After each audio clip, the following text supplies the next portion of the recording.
Pria sedang renovasi rumah. Setelah mengetuk dinding, tiba-tiba menggalir keluar sejumlah pasir silika. Pria itu terkejut dan berteriak. Istrinya datang melihat. Ada mayat dari dalam dinding. Melihat ini buat mereka mungkin harus ke psikolog. Polisi datang mengecek seluruh lantai dan dinding. Menemukan 7 mayat. Kenapa bisa ada orang seperti ini? Setelah membunuh, mayat ditaruh di dalam rumah sendiri. Identifikasi mayat bilang 5 mayat. Sudah mati kurang lebih 20 tahun. Sedangkan 2 mayat lagi baru mati 1 tahun lebih. Pembunuh membiarkan korban dehidrasi dan tubuhnya dibungkus. Dan menaruh banyak pasir silika. Oleh karena itu tidak tercium bau dalam ruangan. Yang paling aneh, mengapa pembunuhan harus beda jarak 20 tahun? Polisi mengecek pemilik awal rumah ini, bukan suami istri itu. Sebelumnya, ada suami istri tua yang beli rumah itu. Istri tua itu sekarang ada di panti jompo. Suaminya sudah meninggal. Polisi pergi ke panti jompo, beritahu kejadian ini ke istri.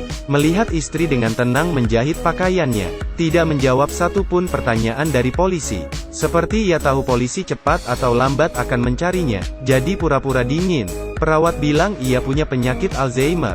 Jadi jangan beri beban. Perawat membawa pergi istri. Tatapan istri ke arah garpu di atas meja. Saat semua orang tidak sadar, ia segera ambil garpu dan menusuk lehernya. Polisi menghampiri. Ia sudah tidak bernafas. Kali ini polisi tahu, istri ada hubungan dengan mayat di rumah itu. Mungkin ia pembunuhnya, makanya bunuh diri. Atau ia coba menyembunyikan sesuatu. Polisi berdasarkan orang hilang 20 tahun lalu, sesuai dengan mayat yang mati 20 tahun lalu di rumah itu.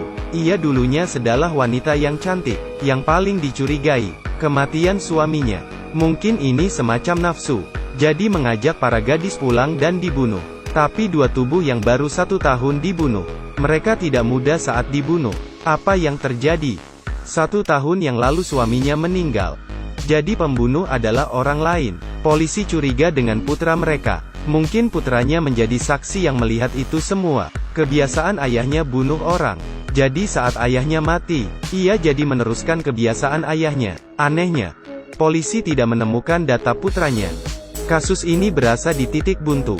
Di hari itu, ada seorang gadis datang ke kantor polisi. Bilang ia putrinya istri itu. Ia bilang ayahnya tidak mungkin membunuh. Karena mereka introvert, tidak pernah berinteraksi dengan orang. Tapi saat polisi beritahu di rumah orang tua, apa yang terjadi pada putra berusia 18 tahun, Damei langsung menangis. Dan mengatakan yang sebenarnya. Ternyata saat ia berumur 16 tahun, ia pacaran dengan tetangganya. Tak sengaja hamil. Setelah orang tuanya tahu, ia diusir dari rumah. Ia melahirkan anaknya. Pergi dari rumah. Anaknya diletakkan di depan rumah pacarnya. Tapi ia tak sangka ibu demi merebut anaknya, membunuh 3 orang di keluarga pacarnya. Anak yang dijaga ibunya, bukan anak orang tuanya, tapi cucu mereka. Setelah ia pergi, ibunya mengalami sakit jiwa. Untuk meredakan emosinya, suami mulai bertindak, membawa gadis muda pulang ke rumah. Untuk dijadikan pelampiasan, lalu mereka dikunci di dalam rumah selamanya. Tubuhnya diikat dan dimasukkan ke dalam dinding, lalu diisi dengan pasir silika. Sangat banyak. Kejadian ini dilihat cucunya. Ia dari kecil tidak dapat pendidikan bagus. Karena pengaruh kakek. Saat ia besar, ia ingin memiliki ibu. Setelah kakeknya mati, ia ikut cara kakek, membunuh 2 orang wanita. Mayatnya disembunyikan. Kasus mayat di belakang dinding berhasil dipecahkan. Polisi bersiap menangkap pembunuh. Di saat bersamaan pria itu melakukan pembunuhan di sana, ia mengikat wanita parubaya. Mengatakan apa yang harus dikatakan ke ibunya. Polisi masuk. Melihat hanya pria itu seorang diri. Saat ditangkap, ia tersenyum puas. Polisi tanya mana korbannya.